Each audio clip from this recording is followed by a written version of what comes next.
브랜드 파이낸스라는 곳에서 2022년 세계 브랜드 가치 순위를 조사를 했습니다.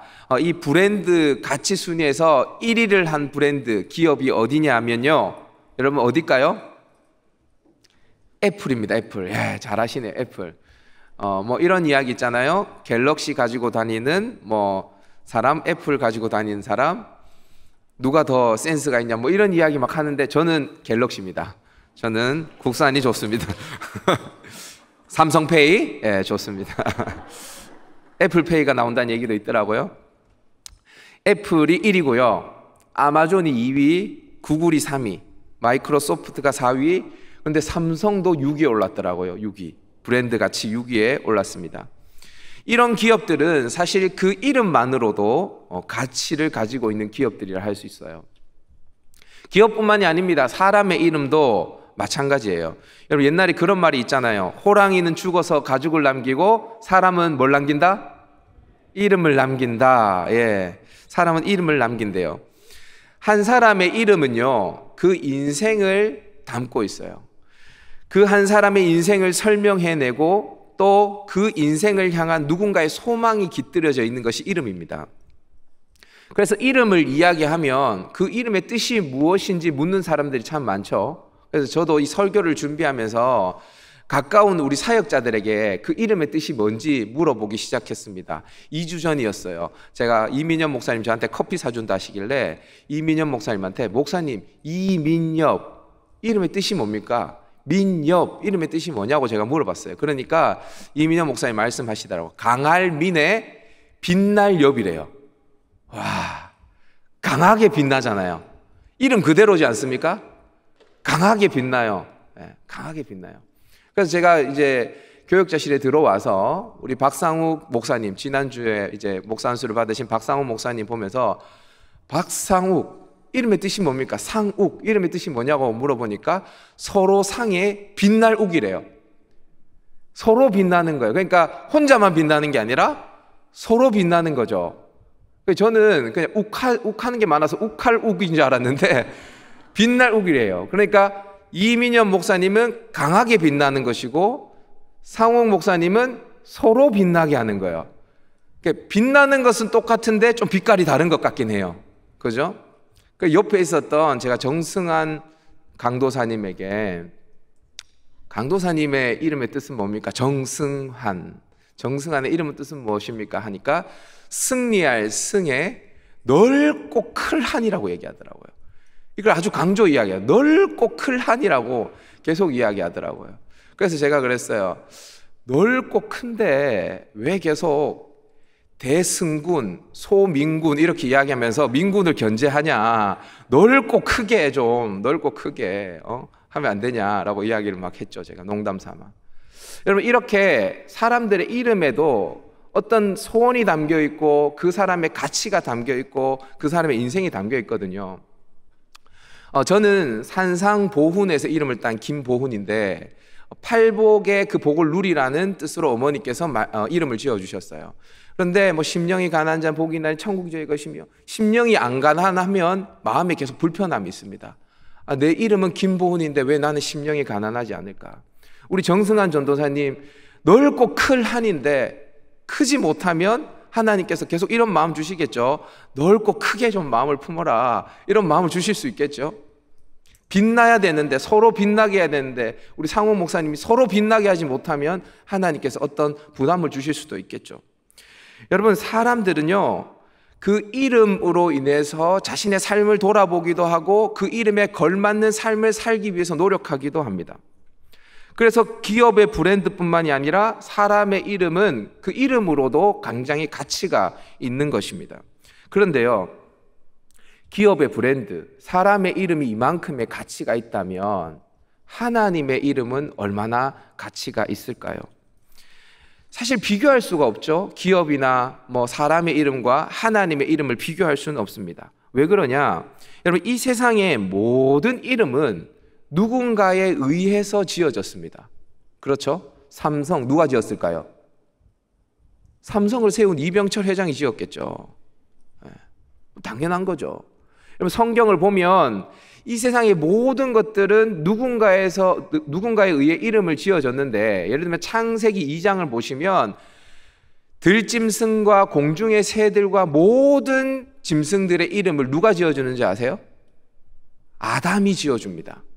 그리고 아담의 갈빗대를 취하여서 생겨나게 된 하와도 누가 이름을 지어줍니까? 아담이 지어줍니다. 그러면 아담의 이름은 누가 지어줍니까? 하나님이 아담아라고 부르시니 그가 아담이 된 것입니다. 그러니까 이 세상의 모든 사람과 짐승과 모든 사물은 누군가가 이름을 붙여준 것입니다. 그런데 여러분, 하나님은요, 누군가가 하나님의 이름을 붙여줬을까요? 아니면 하나님이 스스로 이름을 자신이 지었을까요? 둘 중에 뭘까요? 후자죠. 하나님의 이름은 그 누구도 지어줄 수가 없어요. 왜 그럴까요? 하나님은 스스로 있는 자이기 때문입니다. 그래서 하나님은 스스로만 이름을 지을 수 있어요. 하나님의 이름은 사람들의 이름과 이 세상의 어떠한 이름과는 비교할 수 없을 만큼의 가치를 지녔습니다.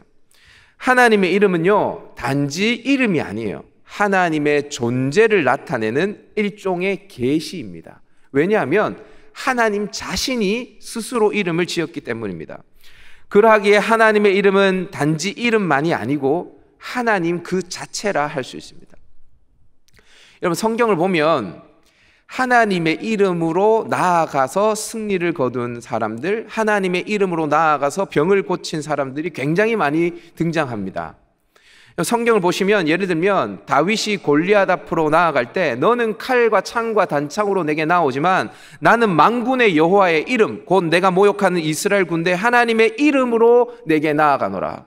만군의 여호와의 이름, 곧 이스라엘 군대의 하나님의 이름으로 내게 나아간다라고 이야기합니다. 여호와의 이름으로 골리앗 앞으로 나아가고 있어요. 여러분, 여기에서 말하는 여호와의 이름으로 나아간다는 말은 무엇일까요? 하나님 자체를 방패 삼고 하나님 자체를 무기 삼아서 나아간다는 말이죠. 그러니까 하나님의 이름은 하나님과 같은 것입니다. 그러니까 단지 여호와의 이름은 그냥 이름이다라고 생각해서는 안 돼요. 하나님 그 자체를 가리키는 것입니다. 여호와의 이름을 모독하면 여호와를 모독하는 것입니다. 여러분, 성경을 보시면 하나님은 여호와의 이름을 망령되이 부르지 말라라고 했습니다. 여러분, 잘 들어보십시오. 이 3계명 여호와의 이름을 망령되이 부르지 말라라는 말은 하나님의 이름 그 자체를 망령되게 부르지 말라는 말도 있지만 그 모든 것을 뛰어넘는 하나님에 대한 태도를 말하는 것입니다. 하나님에 대한 태도. 그리고 언어 생활이나 말의 문제만을 이야기하는 것도 아닙니다. 자, 그러면 제3계명에 담긴 하나님의 넓고 큰 본뜻은 무엇일까? 3계명이 말하는 참된 정신은 무엇일까? 저를 한번 따라해 볼까요? 욕망을 위해 하나님의 이름을 이용하지 말라. 욕망을 위해 하나님의 이름을 이용하지 말라라는 것입니다.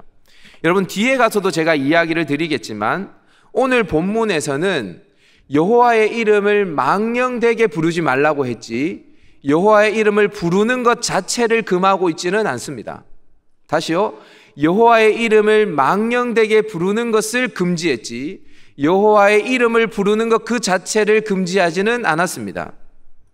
여러분, 그러면 망령되게 부르다는 것은 무엇인가? 이 망령되다라는 단어를 여러 가지로 해석할 수 있어요. 헛되다, 가치 없다라는 것으로 해석할 수도 있고 거짓, 속임수로 해석할 수도 있어요. 여러분, 10계명 중에 제9계명 내 이웃에게 거짓 증언하지 마라. 거짓이라는 그 9계명의 거짓이라는 단어와 이 3계명의 망령되이라는 단어가 똑같은 단어입니다. 그러니까 하나님의 이름을 거짓되게 사용하지 말라, 남용하거나 오용하지 말라라고 하나님은 말하고 있는 것입니다. 그래서 종교개혁자 마틴 루터는 이 3계명을 너는 너의 하나님 너희 주의 이름을 오용, 남용하지 말라라고 번역을 하기도 했습니다. 자, 그러면 왜 하나님은 하나님의 이름을 거짓되게 사용하는 것, 오용하거나 남용하여서 사용하는 것을 금지하고 있는 것일까? 간단합니다. 이 당시에 많은 사람들이 당시 자신이 섬기는 신들의 이름을 거짓되게 오용해서 남용해서 사용했기 때문입니다. 여러분, 십계명을 주실 때 이 당시에 고대 근동 지방에는 여호와를 믿는 신앙도 있었지만 다른 이방 종교들도 참 많았겠죠. 그리고 그 이방 종교를 믿는 사람들도 그들의 신의 이름을 부르면서 그들의 신들에게 어떠한 제도를 갖춰서 제사나 예배를 드렸겠죠. 그죠? 근데 여러분, 이들 이방 종교를 믿는 사람들이 이방 신의 이름을 오용해서 거짓되게 불렀을까요? 안 불렀을까요? 불렀어요. 그냥 부르는 정도가 아니고요. 사실 쉬지 않고 그들의 신의 이름을 반복해서 불렀어요. 여러분, 제가 예전에 한번 설교 중에도 말씀드렸는데 제가 우연히 여러분 남묘 호랑케교라는 그 종교를 압니까? 남묘 호랑케교. 제가 그 예배를 드리는 모습을 뒤에서 한번 본 적이 있어요. 지금 깜짝 놀랐어요. 양반 다리를 하고 계속 뭔가를 중얼거리는데 보니까 남녀 호랑캐교, 남녀 호랑캐교 이걸 계속 반복하면서 외우는 거예요. 그리고 이렇게 양반 다리를 하여서 사람들이 그걸 부르는데 공중부양하듯이 공중공중 이렇게 사람들이 이렇게 뛰면서 좀 무서웠어요. 뒤에서 보는데 남녀 호랑캐교 이렇게 해서 계속 이렇게 하는 겁니다. 마치 이와 같이 십계명을 주실 당시에 이방 종교들도 신들의 이름을 쉼 없이 부르면서 자신들의 신에게 예배를 드렸어요. 왜 이방 종교는 무슨 믿음을 가지고 이렇게 신의 이름을 반복적으로 불렀을까? 이들은 신의 이름을 부르는 것 자체에 마술적인 힘이 있다라고 믿었습니다. 신의 이름을 부르면 병이 치유되거나 큰 재난이 물러갈 것을 확신했습니다. 즉 신의 이름을 부르면 자신들이 원하는 것을 얻을 수 있다라고 생각했죠. 어떠한 안전으로부터 어떠한 위협으로부터 자신들을 안전하게 지킬 수 있다거나 아니면 자신들이 얻고 싶은 무언것을 얻을 수 있다라고 믿었던 것입니다. 제가 대학을 다닐 때 남묘 호랑캐교를 다니는 형님을 만났거든요. 그 형님을 전도하기 위해서 제가 매주 시간을 내어서 원투원이라고 이 성경 공부를 같이 하게 되어졌습니다. 이 형님은 사실 사람들이 가까이 하지 않는 뇌성마비 장애인이었습니다. 몸에서 냄새도 많이 났고 맨 처음엔 휠체어를 타고 다녔습니다. 여러분, 근데 이 형님이 남묘 호랑캐교를 믿고 이 남묘 호랑캐교 반복적으로 그 이름을 부르다가 이 장애에서 완전히 나은 것은 아니지만 많이 회복되어졌어요. 이 형님이 원래는 전동 휠체어를 타고 다녔습니다. 그런데 조금 지나더니 수동 휠체어를 타고 다니더니 조금 지나더니 목발을 짚고 다니는데 사실 목발을 짚고 우리 성창부 선생님도 오늘도 예배당에 오셨지만 저거는 그냥 안 짚고 다닐 수도 있는 거고요. 목발을 짚는데 한참 걸립니다. 이게 걸어서 가는데. 그런데 끝까지 제 같으면 그냥 전동 휠체어를 타고 가면 될 것 같은데 끝까지 목발을 짚고 이렇게 이동하고 했었어요. 그래서 제가 형한테 아니 그냥 휠체어 타고 가지 왜 이 목발 짚고 이렇게 어렵게 가냐라고 물어봤더니 자기는 이게 너무 축복이라는 거예요. 휠체어를 타고 형님이 이렇게 얘기해요. 전동 휠체어를 타다가 자기가 이렇게 밀고 갈 수 있을 때 얼마나 행복했는지 아냐. 이렇게 밀고 가다가 자기가 일어나서 목발을 짚고 이렇게 걸을 수 있을 때 얼마나 행복했는지 아냐. 이게 다 내가 남녀 호랑캐교를 믿어서 간증을 하더라고 저한테. 제가 지금 성경 공부를 해서 전도를 해야 되는데 저한테 막 간증을 하는 거예요. 근데 여러분 이해가 되잖아요. 그래서 제가 정말 열심히 전했는데 이 형이 끝내 영접을 하지 않았어요. 왜 그러냐면 내가 기독교 네가 말하는 거 다 알겠는데 내가 교회 나가면 다시 휠체어 탈 수 있다는 거예요. 두렵다는 겁니다. 여러분 이 형님은 자신의 신의 이름을 부를 때 어떠한 목적을 가지고 있습니까? 병에서 낫는다. 병에서 고침을 받을 수 있다라는 마음을 가지고 있어요. 어쩌면 욕망이라고 말하기에는 너무 힘들죠. 간절한 소망이라고 해야 될까요? 그것을 이루기 위해서 자신의 신의 이름을 부르는 것입니다. 여러분 정도의 차이는 있지만 이 과거에도 이 성경 시대에도요 이와 비슷한 이야기가 성경에 나오거든요. 열왕기상 18장에 가면요 바알 선지자, 북이스라엘의 바알 선지자들이 꽉 북이스라엘을 잡게 되어져요. 아합이라는 왕이 있는데 그의 아내는 이세벨이었어요.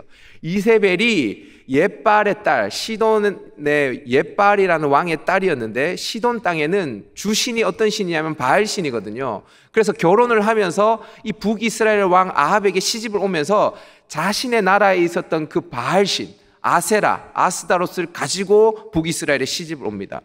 그래서 어떻게 하냐?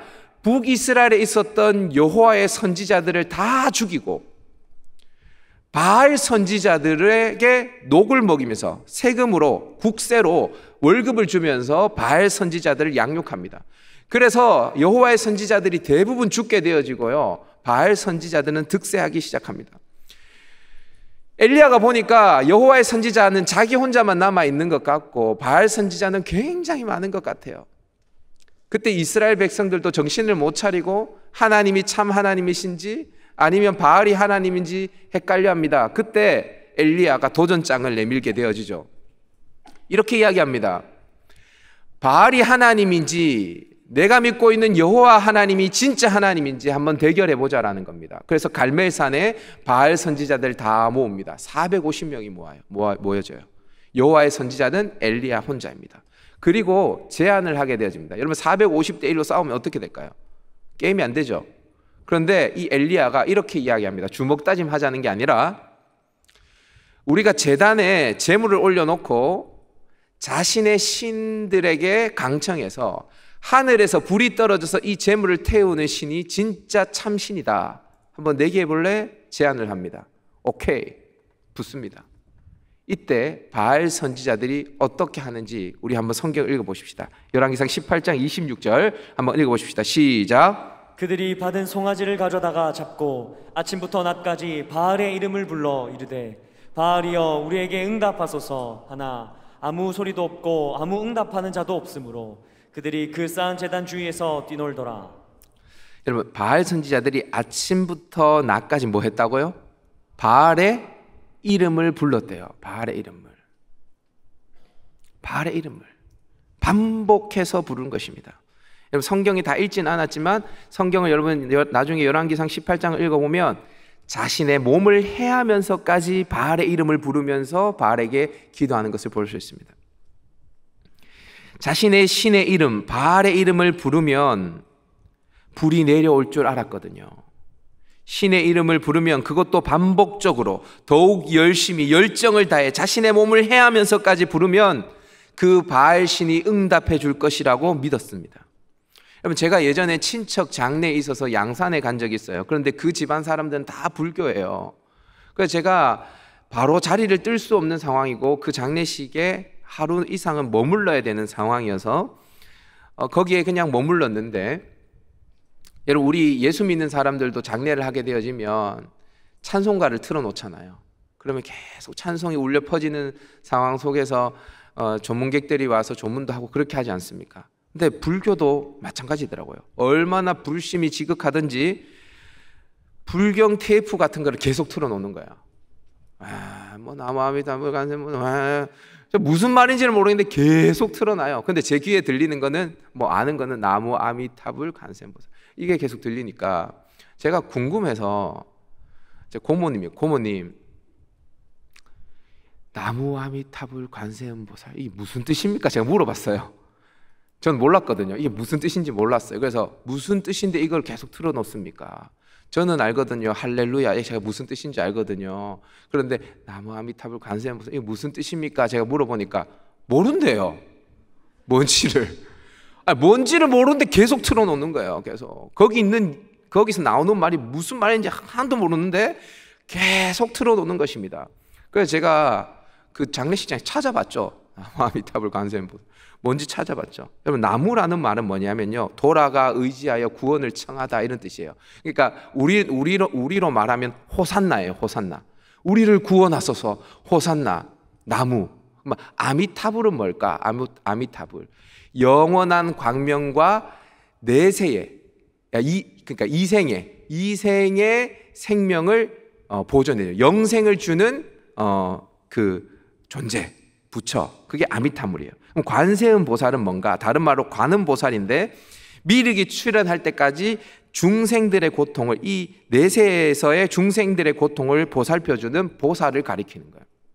그러니까 이게 무슨 말이냐면 아미타불과 관세음 보살, 그러니까 지금 현재와 우리가 죽고 난 이후에 모든 삶을 구원해 달라라는 이야기예요. 이 모든 것을 구원해 달라, 그러니까 우리가 편안하게 살 수 있도록 해달라라는 이야기입니다. 그렇게 반복해서 부르면 그러한 내세와 이생의 모든 고통으로부터 자신들을 지켜줄 거라고 믿는 것이죠. 신약 성경에도 보면 이와 비슷한 미신적으로 여호와의 이름을 부르는 사람들을 찾아볼 수 있는데 바로 사도 바울이 에베소를 전도할 때였습니다. 사도 바울은 에베소에서 전도를 하면서 그곳에서 3년이라는 귀한 시간을 머무르면서 복음을 증거했죠. 예수님을 믿는 사람들이 참 많아졌습니다.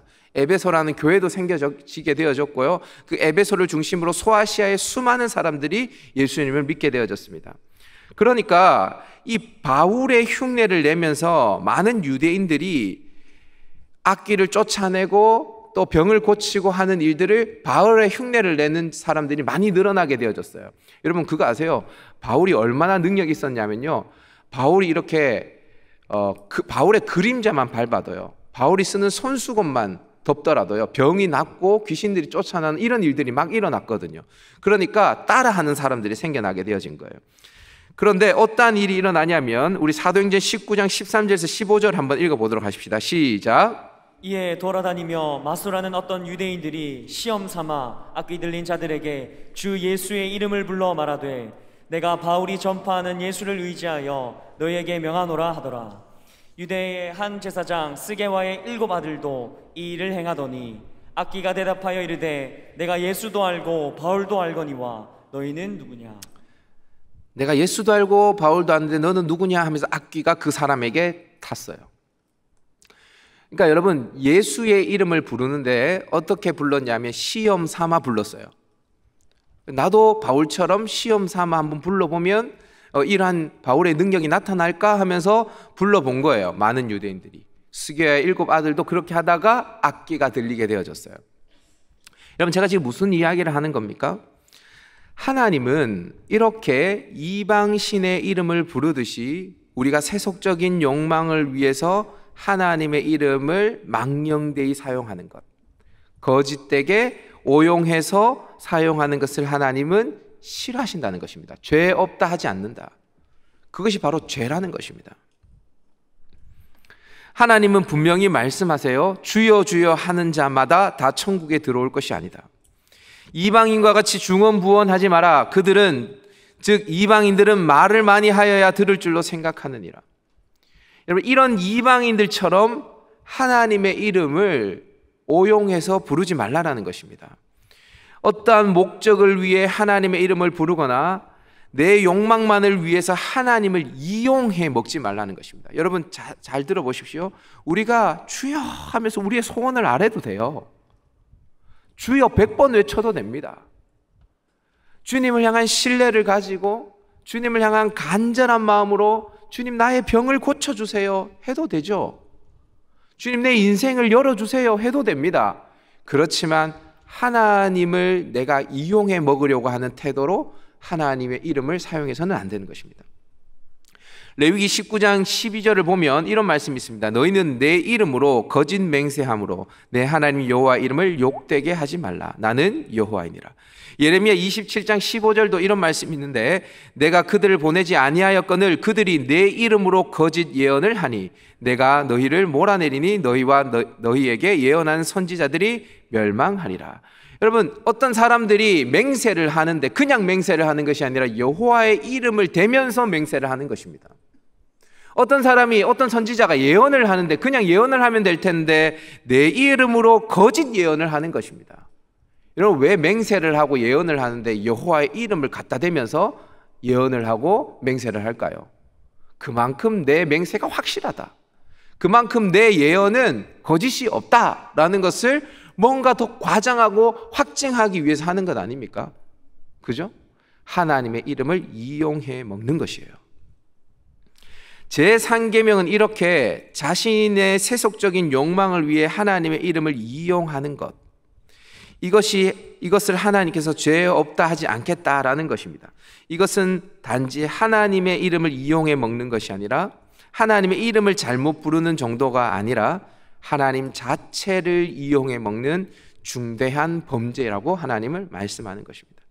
내 주장을 하는데 하나님이 내 주장을 뒷받침해 주는 것처럼 말하거나, 교리나 말씀을 내 마음대로 이용해 먹거나, 이것이 하나님의 뜻이므로 이렇게 한다라고 이야기한다거나, 그렇게 해서 하나님을 이용해서 내 무언가를 관철하려고 하는 자세, 그 자세를 하나님은 죄라라고 이야기를 하는 것입니다. 사랑하는 여러분, 하나님을 이용하는 것이 아니라 하나님께 이용당할 수 있기를 주님의 이름으로 축복합니다. 또 제3계명에 담긴 정신이 뭔가, 저를 한번 따라 봅시다. 하나님의 이름을 합당하게 사용하라. 합당하게 사용하라. 제가 예전에도 우리 청년들에게 말씀을 드렸는데, 저는 딸과 아들이 있지 않습니까? 너무 사랑스러워. 7살, 5살. 얼마 전에 우리 혜원이가 앞니 2개를 위에 이빨을 뺐는데 웃을 때마다 귀여워 죽겠어요. 그 빠진 이빨이 얼마나 사랑스러운지. 제가 매일 딸과 아들에게 이렇게 가면 너무 행복해요. 사실 퇴근해서 가면. 물론 너무 오래 보면 좀 힘듭니다. 한 10분 정도 좋습니다. 10분 정도 좋다가 그 다음에 가까이 안 왔으면 좋겠어요. 그렇긴 한데 너무 사랑스러워요. 그래서 제가 매일 우리 딸과 아들에게 묻는 게 있습니다. 우리 혜원이는 누구 딸? 그러면 우리 혜원이가 아빠 딸.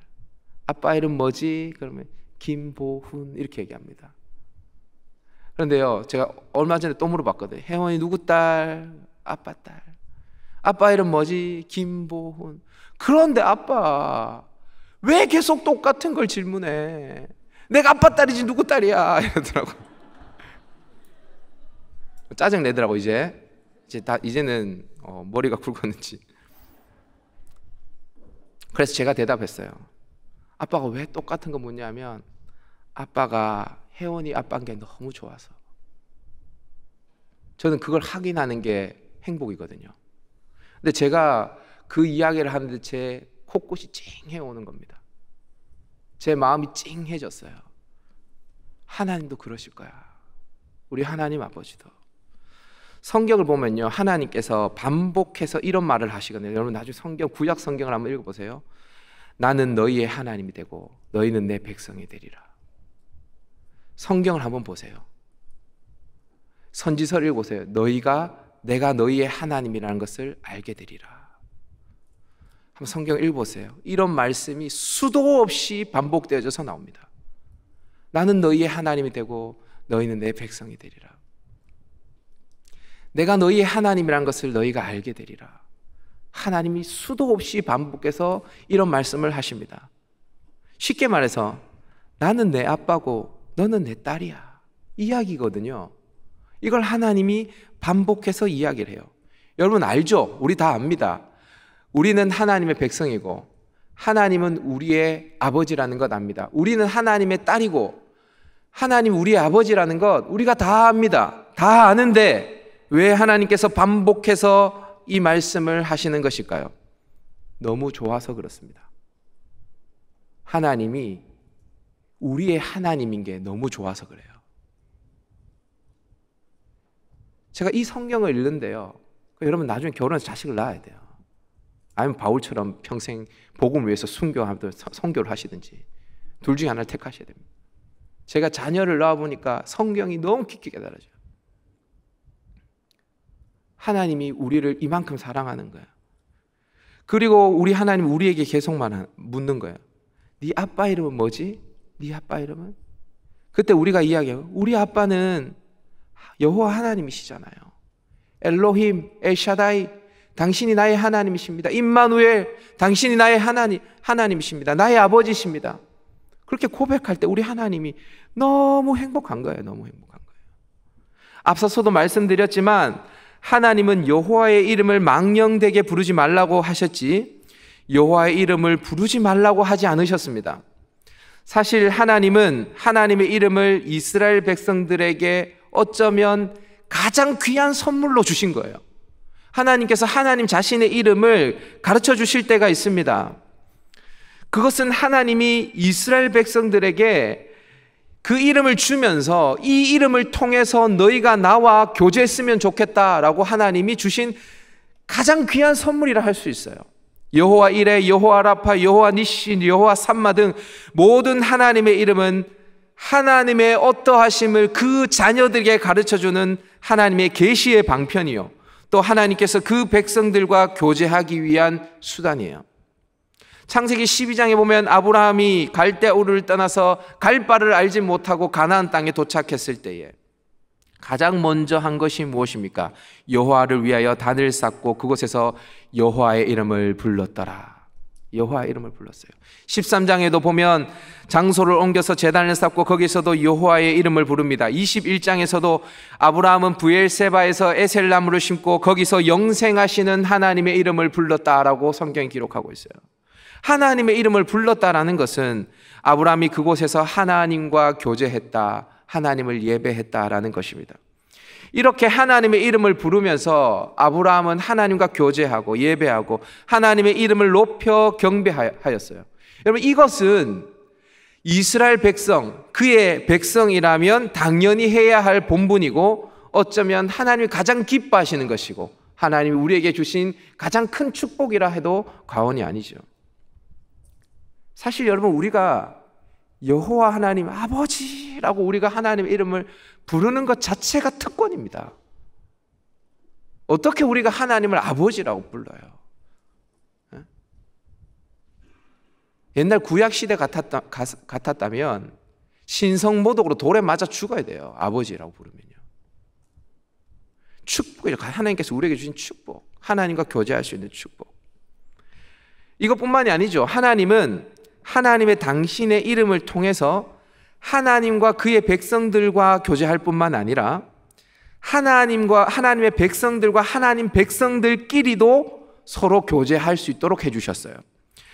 여호와의 이름으로 서로 축복할 것을 명하셨거든요. 우리 신명기 10장 8절 말씀도 한번 읽어볼까요? 신명기 10장 8절 다 같이 읽습니다. 시작. 그때에 여호와께서 레위 지파를 구별하여 여호와의 언약궤를 매게 하며 여호와 앞에 서서 그를 섬기며 또 여호와의 이름으로 축복하게 하셨으니 그 일은 오늘까지 이르느니라. 레위 지파에게 이스라엘 백성들을 축복하는데 어떻게 축복하라고 이야기합니까? 여호와의 이름으로 축복하게 하셨어요. 여호와의 이름으로 축복하게 하셨어요. 우리 좌우에 있는 지체들에게 한번 인사하십시다. 여호와 라파, 여호와 라파, 여호와 삼마, 여호와 삼마, 여호와 이레, 여호와 이레. 여호와께서 당신을 치유하실 것입니다. 여호와께서 여기에 함께 계십니다. 여호와께서 준비하실 것입니다. 이게 바로 서로를, 하나님의 백성들끼리 서로를 축복하도록 하나님께서 주신 축복의 선물이라는 거예요. 이게 하나님이. 우리가 함께 하나님의 이름을 통해서 형제자매를 축복하며 그 형제자매들과 교제할 수 있는 건 역시 하나님께서 우리에게 주신 특권이라 할 수 있습니다. 이것뿐만이 아니죠. 하나님의 이름은요, 그 이름 자체에도 권세가 있거든요. 그래서 베드로는요, 성전 미문에 앉아있는 안전뱅이를 향해서 이렇게 이야기했죠. 여러분 다 아는 말씀 아닙니까? 은과 금은 내게 없거니와 내게 있는 것으로 내게 주노니 곧 나사렛 예수의 이름으로 일어나 걸어라. 이렇게 했을 때 안전뱅이가 어떻겠습니까? 그는 걸었네, 뛰었네, 찬양했네. 그 자리에서 일어나서 하나님을 찬양하고 치유를 경험하게 되지 않습니까? 나사렛 예수의 이름으로 일어나 걸어라.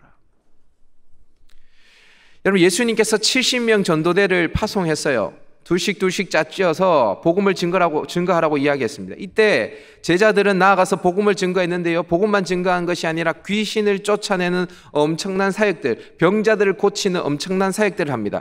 그때도 제자들이 어떻게 귀신을 쫓아내냐? 누가복음 10장 17절인데 한번 읽어보도록 하십시다. 시작. 70인이 기뻐하며 돌아와 이르되 주여 주의 이름이면 귀신들도 우리에게 항복하더이다. 주의 이름이면 귀신들도 우리에게 항복하더이다. 이 70명의 전도자들도 예수의 이름으로 귀신을 쫓아내고 병을 고치는 놀라운 일들을 행했죠. 여러분, 예수의 이름을, 하나님의 이름을 무의미하게 나의 욕망을 위해서 이용해 먹으면 안 되지만 그 이름을 선포할 때 병들이 떠나가고 귀신들이 떠나가는 놀라운 일들이 일어나는 것입니다. 왜냐하면 그분의 이름에는 권세가 있기 때문입니다. 이방신들과는 달라요. 이방신들은 우상이지만 우리의 하나님은 살아계신 하나님이기 때문입니다.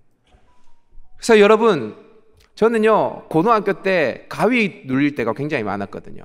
여러분 그런 적 있나요? 저는 고등학교 때 가위가 정말 많이 눌렸어요. 가위가 눌리면 저는 실제로 귀신이 보였어요, 제 눈에. 그리고 소리도 들렸거든요. 저를 비웃는 소리도. 실제로 그랬어요. 저는 고등학교 때 제 몸이 붕 떠올라서 뭔가가 막 계속 끌고 다니는 것 같았어요. 근데 여러분, 늘 제가 하는 방법이 있었어요. 그게 뭐냐면 예수의 이름으로 떠나가라. 근데 여러분, 가위 눌리면 말이 잘 안 나오는 거 아시죠? 말이 잘 안 나와요. 그런데 생각만 해도 떠나갑니다. 예수의 이름으로 떠나가라. 생각만 해도 떠나가는 거예요. 이것뿐만이 아니에요. 역대상 7장 14절을 보면요, 하나님께서 이스라엘 백성들에게 뭐라고 이야기하냐면 내 이름으로 일컫는 내 백성이 이스라엘이라고 이야기합니다. 내 이름으로 일컫는 내 백성. 이스라엘이 어떤 존재냐면 하나님의 이름으로 일컫는 하나님의 백성이 이스라엘 백성이라고 이야기를 해요. 이 말이 무슨 말인지 아시겠습니까? 이스라엘 백성들에게 하나님의 이름이 걸려있다는 것입니다. 하나님의 이름이 걸려있는 거예요. 그래서 여러분, 하나님께서 이스라엘 백성들을 모조리 멸절시키려고 할 때에 모세가 나아가서 하나님 앞에 기도했던 건 뭐냐면 하나님께서 이 이스라엘을 멸절시키시면 하나님의 이름이 땅에 떨어집니다. 이스라엘 백성들에게는 하나님의 이름이 걸려 있었어요. 그래서 여러분, 신학자 엘스워스 칼라스라는 사람은요, 제3계명을 긍정적으로 바꿔서 이렇게 이야기를 합니다.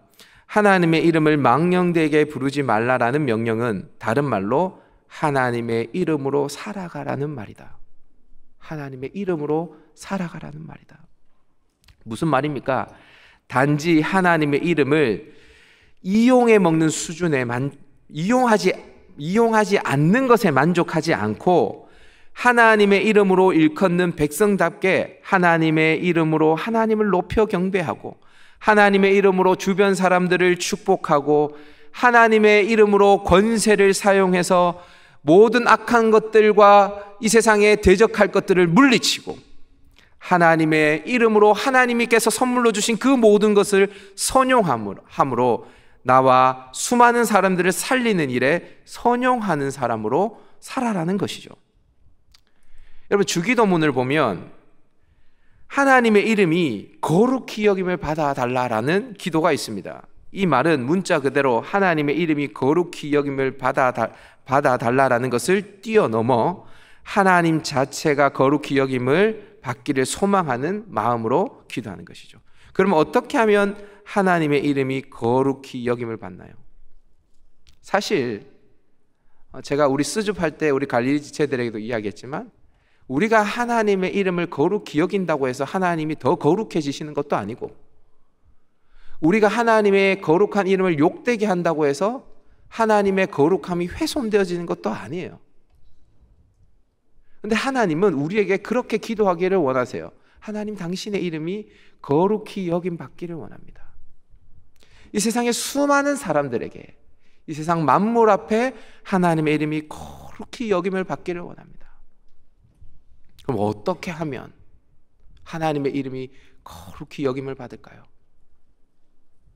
내 이름으로 일컫는 내 백성, 우리의 삶에 하나님의 이름이 걸려있기 때문에 우리가 하나님을 이용해 먹는 것이 아니라 하나님께 이용당하며 이 세상의 방법과는 전혀 다른 방법으로 하나님의 이름을 높일 때에, 우리의 모든 삶으로 높일 때에 하나님의 이름이 온 세상 가운데 거룩히 여김을 받게 되는 것입니다.